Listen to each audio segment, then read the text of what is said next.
A paz do Senhor, meus irmãos, que Cristo venha abençoar cada dia a sua vida. Estamos aqui voltando aos estudos da Escola Bíblica Dominical. Na aula passada a gente falou sobre vale e deserto, lugares de propósito e desafios e vitórias. Foi uma bênção. A aula passada estava conosco aqui o presbítero, o irmão Arthur, e nós estamos aqui de novo, fazendo mais um vídeo, compartilhando, dessa aula com vocês.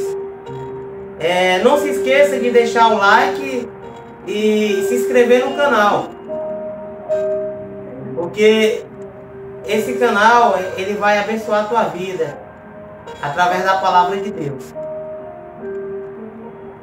Deixar aqui uma palavra aqui para o presbítero, irmão Arthur. Amém.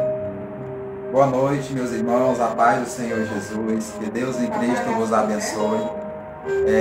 Como já mencionou nosso amigo e irmão em Cristo, o cooperador Herbert, nós já demos aqui a primeira lição e hoje queremos falar um pouco sobre a segunda lição, que tem por título Um Homem de Fé e Coragem, baseado na vida do terceiro patriarca, Jacó, que foi ali um homem de Deus. Na primeira lição nós falamos um pouco sobre ele, e nessa segunda lição nós queremos falar mais detalhadamente como que se deu ao seu chamamento, a sua vocação, a sua transformação, e o desencadeamento que aconteceu ao longo dos anos de sua vida na terra. Como que Deus o abençoou e o fez prosperar. E esse exemplo de vida que Jacó teve, também serve para mim, também serve para você, amigo, ouvinte, amante da palavra de Deus, que quer aprender a viver, a sobreviver e vencer as lutas e os desafios que ocorrem no dia a dia em nossas vidas. Então não perca, é uma bênção esse projeto Escola Dominical, está sendo uma bênção, e Deus tem algo maravilhoso para falar para mim e para você, e é o que nós queremos ver e ouvir e aprender agora no início dessa lição. E eu quero aqui tornar a palavra para nosso cooperador Herbert, em nome de Jesus. Amém. Um homem de fé e coragem, é o tema do nosso estudo da segunda lição da Escola Bíblica, desse estudo, que a gente vai abordar vários temas e vamos falar um pouco da trajetória de Jacó, O homem de fé e coragem.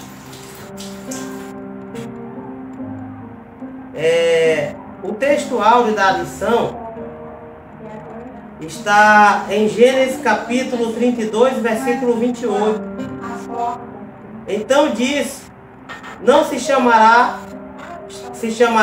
mais o teu nome Jacó, mas Israel, pois como príncipe lutaste com Deus e com os homens e prevalecestes. Qual é a verdade aplicada nessa lição que a gente vai aprender? Pois encontrar-se com Deus, o homem nunca mais é o mesmo, pois experimenta a vida abundante que somente Deus pode proporcionar. Aleluia, Jesus. O que é que a gente vai entender disso? É que quando a gente tem um encontro com Deus, a nossa vida é transformada. Porque a partir do momento que a gente tem um encontro com Deus, a nossa vida não é mais diferente. Porque vai haver transformação, vai haver mudança. Não é, presbítero? É verdade. E Deus, Ele quer operar em nossas vidas. Eu não sei como está a tua vida, mas eu venho te fazer uma reflexão. Você tem sido uma pessoa de fé e coragem? É uma pergunta confrontadora. Confrontadora. Não é verdade? É. E é esse e vários outros temas que a gente vai abordar ao longo desse estudo. Qual é o objetivo? O objetivo desse estudo, irmãos, é explicar o que motivou a rivalidade entre Jacó e Esaú. Mostrar como Deus mudou o caráter de Jacó. O presbítero falou alguns temas na aula passada, né, presbítero? Verdade. E a gente vai aqui abordar aqui mais uns temas, né? Esse tema que é rico, né? Para a gente obter o nosso espiritual. É verdade. E o objetivo é realçar a necessidade de um relacionamento com Deus. O tema da lição passada foi vale e deserto.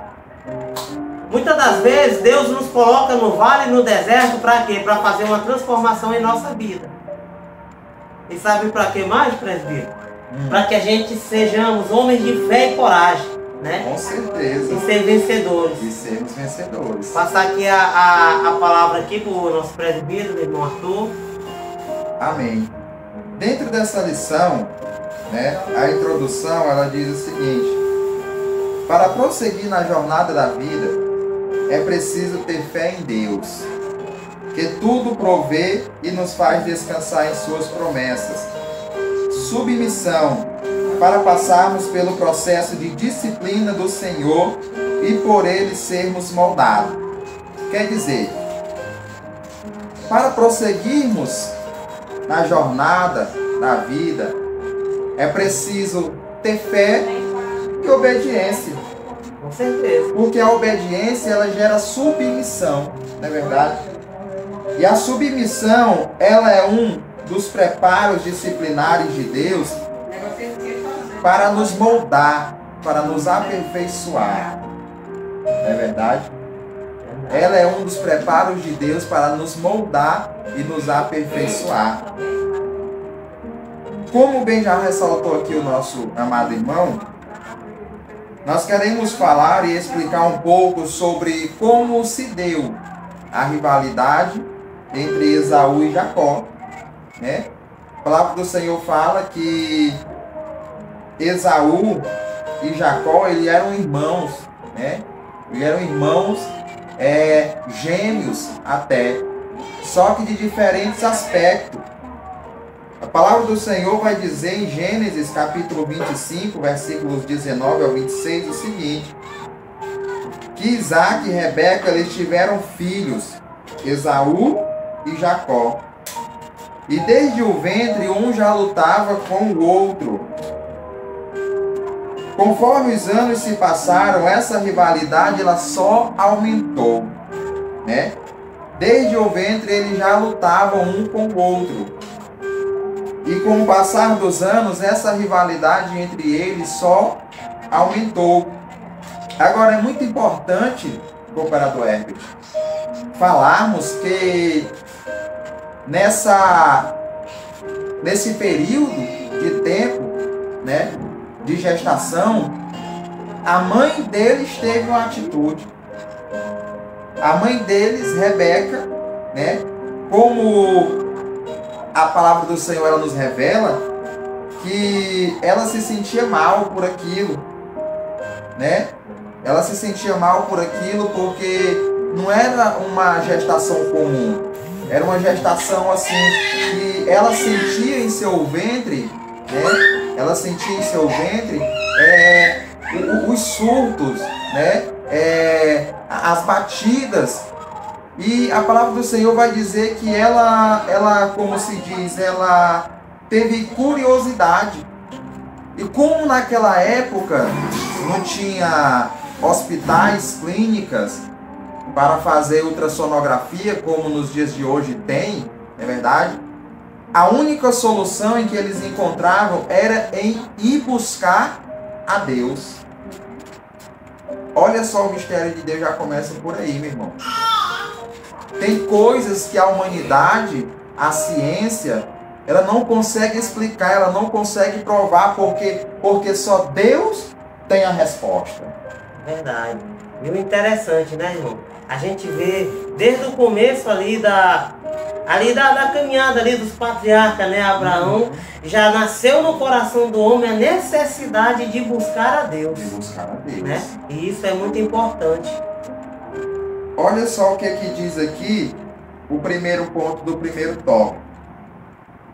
Ao perceber que seus filhos lutavam entre si durante a gestação e que isso a deixava inquieta, Rebeca consultou o Senhor para descobrir o que estava acontecendo. A resposta de Deus foi uma revelação sobre o surgimento de duas nações. Nós frisamos aqui estes dois princípios. Primeiro, Rebeca consultou. Rebeca foi orar. Rebeca foi buscar em Deus uma resposta. E olha só o que Deus fala para Rebeca. A resposta de Deus foi uma revelação. Aí, cooperador Herbert, nos vem à memória o versículo 3 do capítulo 33 do livro do profeta Jeremias. Clama a mim, eita glória, e responder-te-ei, e anunciar-te-ei coisas grandes e firmes que não sabes. Clama a mim, e responder-te-ei, e anunciar-te-ei coisas grandes e firmes que não sabes. Não era do entendimento de Rebeca, mas aquela resposta de Deus para as suas orações era uma revelação. Verdade. E isso, meu irmão, é um fruto de quê? Da busca. Da busca. Né? Se a gente for trazer por dias de hoje, né? Às vezes, muitas coisas acontecendo e às vezes a pessoa não tem ali para onde ir, não tem para onde correr, né? E a fé, ela é o firme fundamento, né? Para a gente encontrar a resposta de Deus. É verdade. Jeremias, capítulo 29, versículo de número 13, diz o seguinte: buscar-me-eis e me achareis, quando me buscar de todo o vosso coração. Né? Como nosso cooperador já ressaltou, né? A respeito da busca a Deus, né? Pela presença de Deus, Deus ele responde. Deus ele responde. Agora, dentro dessa busca é necessário aplicarmos alguns requisitos que a palavra de Deus ela nos pede. A palavra do Senhor ela nos pede: buscar-me-eis e me acharei quando me buscar de todo o vosso coração. Então, aplica o teu coração à busca pela presença de Deus. Então, irmão, quem encontra com Deus tem a vida mudada. Com certeza. Né? É verdade. Todo aquele que tem um encontro com Deus tem a vida mudada. Né? E olhando aqui, falando aqui com os nossos irmãos, amigos, né, que estão assistindo aí esta aula, né?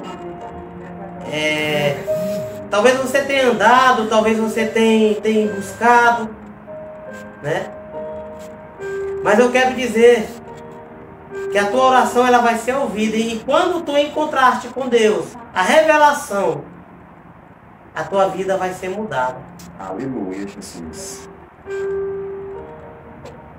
Deus é maravilhoso mesmo. Deus é fiel. Deus é fiel.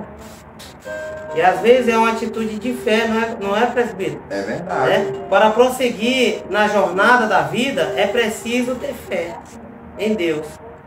Porque tudo provê e nos faz descansar em suas promessas. Que nem você falou agora há pouco, né? A submissão, né? Para passarmos pelo processo de disciplina do Senhor. E por ele sermos moldados. Moldados, com certeza. A revelação de Deus para Rebeca foi o seguinte: duas nações há no teu ventre, e dois povos se dividirão das tuas entranhas. E um povo será mais forte do que o outro, e o maior servirá ao menor. Gênesis capítulo 25, versículo 23. O primeiro a nascer foi Esaú. Logo após saiu Jacó, com a sua mão agarrada ao calcanhar do seu irmão. Versículo 26 do capítulo 25 do livro do Gênesis. A Bíblia ela não nos revela se Rebeca contou a Isaac o que havia ouvido do Senhor, qual foi a revelação de Deus. Mas ela afirma apenas que por causa das duas características naturais, Isaac ele amava mais a Esaú, porém Rebeca amava mais a Jacó. Né? Que dá a nos entender aí o que se desencadeou, né, a essa rivalidade gerada entre eles, não é verdade? Porque desde a sua criação, desde o seu nascimento, já havia, né, sido estabelecido um plano e um propósito. Aí, cooperador Herbert, quando a gente fala sobre gestação, né, geração, ainda mais partindo de um princípio bíblico como este, né, que desde antes que eles nascessem, Deus já havia dado uma revelação para Rebeca. Para que a gente possa entender detalhadamente essa questão, a gente tem que ir lá no livro dos Salmos. Livro dos Salmos de número 139. Livro dos Salmos de número 139, que vai dizer o seguinte, ó, versículo de número 13 ao 16 vai dizer o seguinte, ó: pois possuíste o meu interior e entreteceste-me no ventre de minha mãe. Eu te louvarei, porque de um modo terrível e tão maravilhoso fui formado. Maravilhosas são as tuas obras, a minha alma o sabe muito bem. Os meus ossos não te foram encobertos, quando no oculto fui formado e entretecido como nas profundezas da terra. Os teus olhos viram o meu corpo ainda informe, e no teu livro todas estas coisas foram escritas, as quais iam sendo dia a dia formadas, quando nem ainda uma delas havia. Meu irmão, o que isto quer dizer? O Salmo 139 fala sobre a onipresença e onipotência de Deus. Também fala sobre a sua onisciência. Quer dizer, antes do nascimento de uma pessoa, Deus já conhecia ainda informação no ventre de sua mãe. E quando ainda nenhuma palavra havia saído de nossos lábios, tudo já havia sido escrito no livro de Deus. Aí, cooperador Herbert, será que houve da parte do Senhor injustiça? Será que houve da parte do Senhor acepção de pessoas? Porque Deus está falando que o menor ele vai ser, o maior ele vai servir o menor. Desde o ventre, sem nem eles ainda terem nascido ou terem praticado qualquer tipo de ato que viesse violar os princípios de Deus. É algo interessante, irmão, porque aquele que tem a marca da promessa, ela vai se cumprir, meu irmão. Né? Lá em Jeremias está escrito, né? Eu te escolhi desde o ventre da tua mãe, né? Desde o ventre da tua mãe. Desde o ventre. Então, a promessa que Deus tem para a vida do cristão, do ser humano, ela vai se cumprir. Porque Deus ele não é filho do homem para que minta e nem filho do homem para que se arrependa. Com certeza, né? É verdade. Cabe a cada um de nós estar na direção de Deus. Na direção de Deus. Para que Deus venha cumprir, né? Em nome de Jesus. Mais na frente, nos próximos tópicos, a gente vai ver o que levou, né, a essa escolha de Deus por Jacó. Já que no Salmo 139 está explicando, né, que antes da luz, né, do nascimento, ainda em formação no ventre da mãe, Deus já conhece as obras do homem. E aí nos próximos tópicos, né, nos próximos pontos, a gente vai ver mais detalhadamente. Mas para acabar, né, com essa dúvida, será que Deus foi injusto? Ou será que houve acepção da parte de Deus nessa escolha, olha o que diz Romanos capítulo 9, versículo de número 10 até o 16, diz o seguinte, ó. E não somente esta, mas também Rebeca, quando concebeu de Isaac, nosso pai. Porque não tendo eles ainda nascido, nem tendo feito bem ou mal, para que o propósito de Deus segundo a eleição ficasse firme, não por causa das obras, mas por aquele que chama, foi-lhe dito a ela, o maior servirá ao menor, como está escrito, amei Jacó e aborreci Esaú. Que diremos então? Que há injustiça da parte de Deus? Aí olha o que o apóstolo Paulo fala. De maneira nenhuma. Quer dizer, não houve injustiça da parte de Deus, não houve acepção, porque Deus, ele não faz acepção de pessoas. O Senhor, ele não é parcial, né? O Senhor, ele não escolhe por classe, por poder aquisitivo, não é verdade? O Senhor, ele não determina estes requisitos na vida de uma pessoa, né? O Senhor, ele escolhe por aquilo que lhe agrada. Eita glória! Aí olha só o que diz aqui no versículo 15. Pois diz a Moisés, compadecer-me-ei de quem me compadecer, e terei misericórdia de quem eu tiver misericórdia. Assim, pois, isto não depende do que quer, nem do que corre, mas de Deus que se compadece. Meu irmão, se Deus determinou, está determinado. E ele vai, e aquele que ele escolheu, ele vai fazer, vai acontecer, né? É verdade. Aqui tem um comentário aqui, né, irmão? Comentário aqui segundo David, né? Pai, da mesma forma que a escolha divina evitou Ismael, né? Lá com Abraão, né? Para favorecer Isaac, agora o irmão gêmeo mais velho é inferior ao mais novo, né? Você citou Romanos capítulo 9, versículo 6 ao 13, né? Isso. No entanto, vale ressaltar que o próprio Esaú tomou a iniciativa de abrir mão do seu direito de primogenitura ao vendê-la. Tá vendo? Como é que é? Irmão, essa passagem quando ali ela é rica em informação e no sentido, no âmbito espiritual, quantos estão vendendo o seu chamado, estão deixando de mão? É verdade. Né? Estão desprezando, né? O chamado que Deus o comissionou. Com certeza. E aí Deus vai levando a outro. Com certeza. Né? Porque pela lógica ali humana, né, me falando, quem ia ser o primogênito? Era para ser Esaú. Então, irmão, essa passagem ela tem um sentido espiritual tão grande, irmão, tão grande, porque nós temos que ter fé, acreditar e estar na direção de Deus, né, para que Deus ele venha a operar grandes coisas. E vou confrontar você de novo. Como você tem se posicionado? Como Esaú?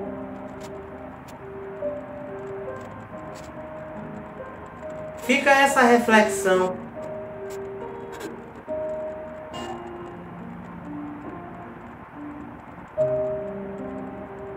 E a gente vê, irmão, tantos jovens, né, que estão vendendo, né, falando no âmbito espiritual, a sua primogenitura por um prato de lentilhas, né, abandonando o chamado de Deus. É verdade. Passar aqui pro presbítero, tá? É o que nós acabamos de falar, né? O que levou o Senhor a fazer essa escolha? Só para a gente ter uma ideia mais esmiuçada, olha só o que diz aqui, Jeremias capítulo 17, versículo 9 e 10. Versículo 9 diz o seguinte, ó, enganoso é o coração, mais do que todas as coisas, e perverso. Quem o conhecerá? Verso 10, eu, o Senhor, esquadrinho o coração, eu provo os pensamentos. Deus se responsabilizando pelo conhecimento do coração do homem. Não precisou nem Esaú nascer para que Deus já soubesse que ele jogaria fora a bênção, o direito de primogenitura. É verdade. Não é verdade? Então, irmãos, o que levou ao Senhor fazer esta escolha por Jacó? Por quê? Porque Esaú, ele vendeu o seu direito de primogenitura para o seu irmão mais novo, Jacó. E ele vendeu sob promessa. Porque Jacó fez com que ele prometesse, com que ele jurasse a venda do seu direito de primogenitura. Quer dizer, meu irmão, é um perigo desprezar a bênção de Deus para satisfazer um apetite passageiro. É forte. Esaú, ele voltava da caça e ele disse o quê? Eu estou com fome, me dá da tua sopa. Vamos generalizar para sopa, né? Porque quando fala sobre guisado, né? É uma sopa, uma espécie de caldo, não é verdade? Me dá um pouco dessa tua sopa saborosa. E Jacó, astutamente, porque antes o seu nome era chamado usurpador, enganador, né? Olhou para ele e disse, não, me vende o teu direito de primogenitura. E ele disse, não, de que me adiantará isso, eu estou para morrer de fome. E ele disse, não, eu quero que você jure. Ele disse, não, tá bom, pode ficar com ele que eu não tenho, trazendo para o dia de hoje, eu não tenho nenhuma perspectiva quanto a isso. Como o cooperador falou, quantas pessoas estão jogando fora, meu irmão, o seu direito de estar na presença de Deus por um prato de lentilha, por um desejo passageiro mundano. Esse apetite, presbítero, passageiro, nós trazendo por dia de hoje, vamos falar da ansiedade. Ansiedade. Que tem causado tantos transtornos, né, mentais e espirituais, né? O imediatismo. E sendo que Deus, ele vai preparar. Com certeza. Né? Não vai ser aquele apetite passageiro. Não. Deus quer dar aquilo que Ele prometeu. E quer nos capacitar e nos preparar. Com certeza. Para nós sermos abençoados, né? E a gente, infelizmente, a gente vê o imediatismo hoje, né, irmão? Se não for agora, se não for hoje, né? É verdade. E as coisas de Deus não é assim. Não é assim. Tem que esperar no tempo de Deus. Esperar o tempo acontecerem de forma correta, né? Sem nenhum precipício, não é verdade? Tem que esperar no tempo de Deus. Ou seja, Esaú, ele abriu mão do seu direito de primogenitura.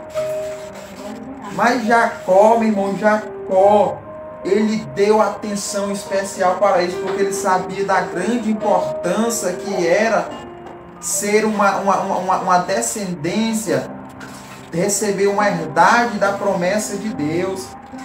Não é verdade? Verdade. Algo interessante que eu vejo assim em Jacó foi a visão. A visão de Jacó. Não foi uma visão limitada, não, foi além. Né? Além. Porque, segundo os escritos das Escrituras Sagradas, né, ele teve um encontro com Deus e teve a vida transformada. Né? Seu nome não é mais Jacó, mas Israel. Então, irmão, o perigo e a consequência de uma decisão errada. É verdade. Né? Você pode ver nos capítulos à frente que Esaú chorou. Né? E às vezes tem decisões que tomamos na nossa vida que às vezes é irreversível. Não tem mais como voltar atrás. É verdade. Não é? E às vezes a pessoa paga um preço muito grande. E detalhe aqui, ó, né? Que segundo o comentarista William MacDonald, ele diz o seguinte: como primogênito, Esaú tinha direito à porção dupla dos bens de seu pai. Esaú, como primogênito, ele tinha direito, né, à porção dupla de bens do seu pai, que primeiro era o direito de primogenitura. E segundo, era uma bênção especial que o seu pai dava para os filhos. não é verdade? Já a gente vai entrar nessa contextualização, mas só para a gente refletir aqui sobre o comentário dele, olha só o que ele diz, ó. Ele também se tornaria o chefe da tribo ou da família, e era a segunda bênção. A primeira, direito de primogenitura. A segunda era se tornar o chefe da tribo ou da família. Esses privilégios estavam relacionados ao direito de primogenitura, que no caso de Esaú ainda incluiria a honra de se tornar ancestral do Messias. Deus não aprovou a atitude de Jacó,